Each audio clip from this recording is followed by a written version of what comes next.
o'sha kichkinasini mana bunga olib kelib tepasiga tortib qo'yaman. Yo, mana shuncha kerak, mana shuncha kerak, menga hozircha mana shuncha yetadi, bitta qo'yib yuboraman. Mana baho yo'qligiga yomon so'zini chiqaryapti. Va buni o'chirib turib, mana bahoni ham tortib qo'ysam bo'ladi. Pastga mana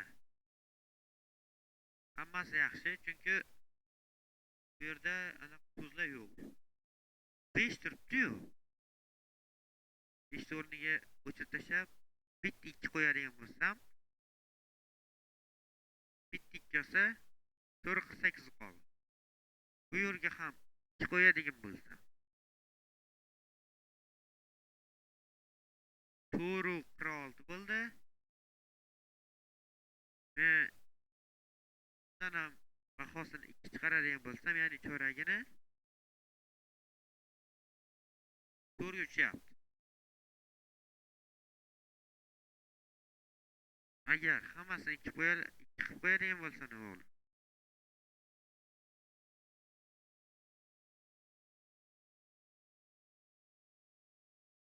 Bunaqa sekin tortib qo'yaman.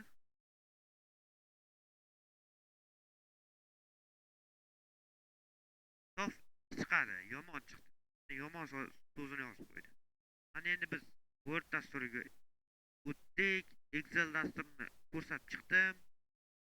Mana endi biz PowerPoint dasturiga o'tsak, bu yerda xuddi shunaqa turadi. Hammasi uchinchisi ham birorta so'z yozaman, ya'ni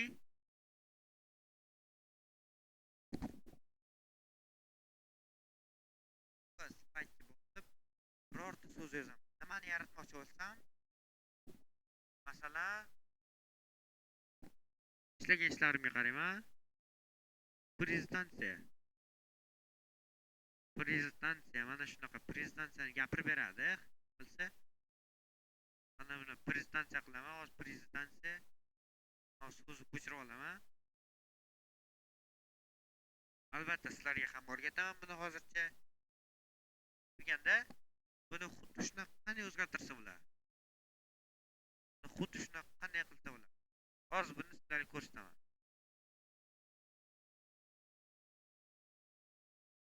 Yozaman.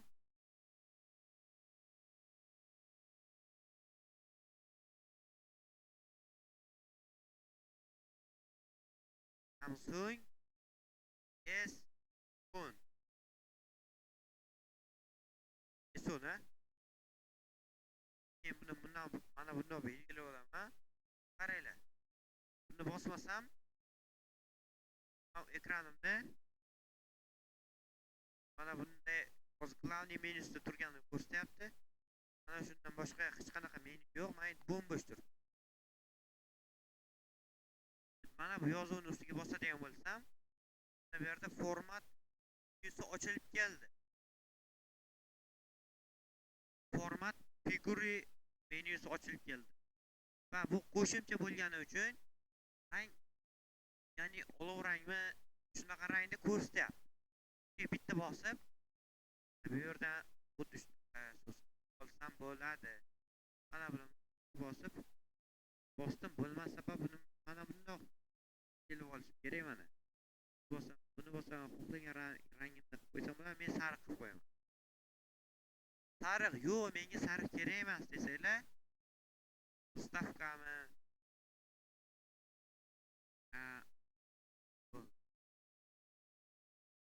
Navni menyusida mana bu yerdan o'zgartirib olsanglar bo'ladi. Faqat o'rtasini o'zgartirib olasiz. Faqat chiroyli bo'ladi. Tursa xuddi shunaqa qilib sizlarga rasm qo'ysanglar bo'ladi.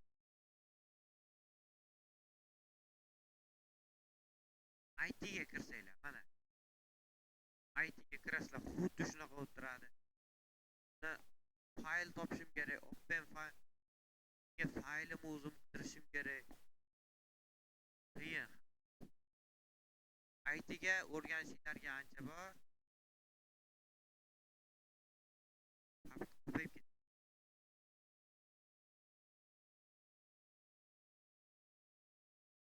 Papka qo'yib ketib bitta fayl yaratishim kerak deysizlar, mana buni bosasizlar, mana buni bosasizlar, bosasizlar, yaratib bo'lmaydi. Negaki biz Ctrl N ni bosmaganmiz. Ctrl N ni bossam yozishinglar kerak bo'ladi. Agar qarab turinglar, mayli? Bitta 3 sanaga deylarcha, men bitta IT programmani yozib olaman. Mana 1 2 3. Mana 3 sanaguncha paydo bo'ldi. Va men natijani qanday ko'rsam bo'ladi? F5 ni bosib natijani ko'rsam bo'ladi. Qaysini tanlaysan deyapti. Menda hozircha bular yo'q. Installni bosib o'rnatish. Buna kirib Google saytidan kirsak, JavaScript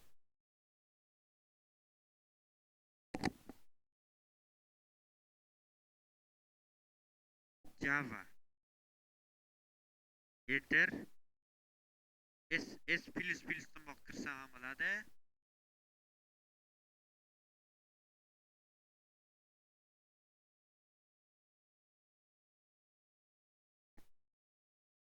Ana endi men IT dan chiqaman, sizlar ham yozsanglar bo'ladi.